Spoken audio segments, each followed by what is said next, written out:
বাংলাদেশপন্থী বাংলাদেশ সম্ভব নয়। আরেক অগাস্ট আসতে চলেছে, আমাদের সেই স্বপ্নগুলো পূরণ হয়নি।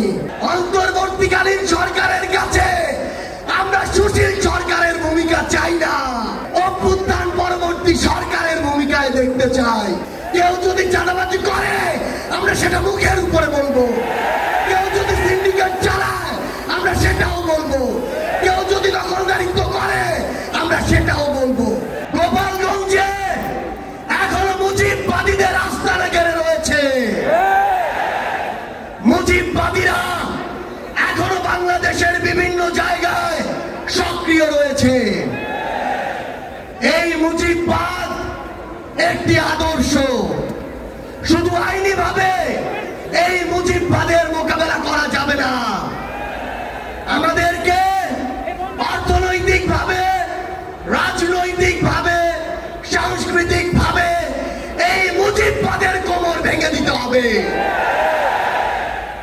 আমাদের মধ্যে রাজনৈতিক মতপার্থক্য থাকতে পারে, কিন্তু এই মুজিববাদের প্রশ্নে, এই স্বৈরাচারের প্রশ্নে অভ্যুত্থানের সকল শক্তিকে ঐক্যবদ্ধ থাকতে হবে। সংগ্রামী সহযোদ্ধারা, এই বাংলাদেশে আবারও নতুন করে মুজিববাদী ভারতপন্থী শক্তিগুলো এখন সক্রিয় হচ্ছে। আমাদের মধ্যে মতপার্থক্য থাকতে পারে, কিন্তু এই বাংলাদেশে বাংলাদেশপন্থী ব্যতীত কোন দেশপন্থী, কোন বামপন্থী, কোন শক্তির আর জায়গা হবে না। সংগ্রামী সহযোদ্ধারা, এই বাংলাদেশে আর ভারতীয় আধিপত্যবাদের জায়গা হতে দেয়া যাবে না। অন্য যে কোনো দেশের নামের কোন আধিপত্যবাদের জায়গা এই বাংলাদেশে হতে দেয়া যাবে না।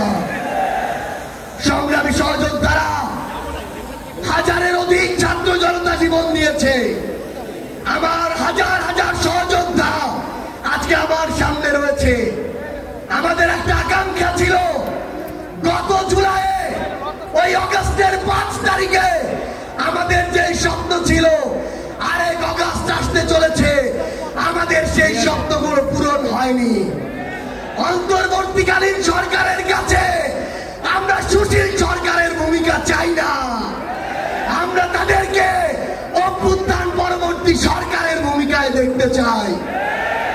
আমরা স্পষ্ট করে বলতে চাই, অভ্যুত্থান পরবর্তী বাংলাদেশে আমাদের বিচার লাগবে। এই বাংলাদেশে খুনি হাসিনার বিচার হতেই হবে, খুনি হাসিনার বিচারের রায় হতেই হবে, খুনি হাসিনার বিচারের রায়ের কার্যকর আমরা দেখতে চাই। আমরা স্পষ্ট করে বলতে চাই, এই বাংলাদেশে বিচার বিভাগকে কোন দলের বিচার বিভাগ হিসেবে আমরা দেখতে চাই না। আইন শৃঙ্খলা রক্ষাকারী বাহিনীকে ক্ষমতার তোষামত করা বাহিনী হিসাবে আমরা দেখতে চাই না।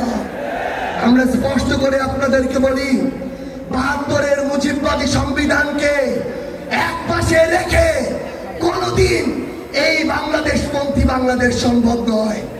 আমাদের নতুন সংবিধান লাগবে, আমাদের গণপরিষদ নির্বাচন লাগবে, আমাদের নারীদের অধিকার আমাদের নিশ্চিত করতে হবে, আমাদের সংখ্যালঘু ভাই বোনদের অধিকার আমাদের নিশ্চিত করতে হবে। আমরা 1947 সালের উপনিবেশ বিরোধী যে আকাঙ্ক্ষা, ৭১-এর স্বাধীনতার যে আকাঙ্ক্ষা, ২৪-এর মুক্তির যে আকাঙ্ক্ষা, সেই আকাঙ্ক্ষাকে ধারণ করে ঐক্যবদ্ধভাবে আমাদের আগামীর বাংলাদেশ গড়তে হবে। আমরা স্পষ্ট করে সর্বশেষ একটি কথা বলে যাই, ফ্যাসিস্ট বিরোধী ২৪-এর শক্তি আমাদের ঐক্যবদ্ধ থাকতে হবে। তবে ঐক্যবদ্ধ মানে এই নয় যে আমরা কারো অন্ধভাবে দালালি করব।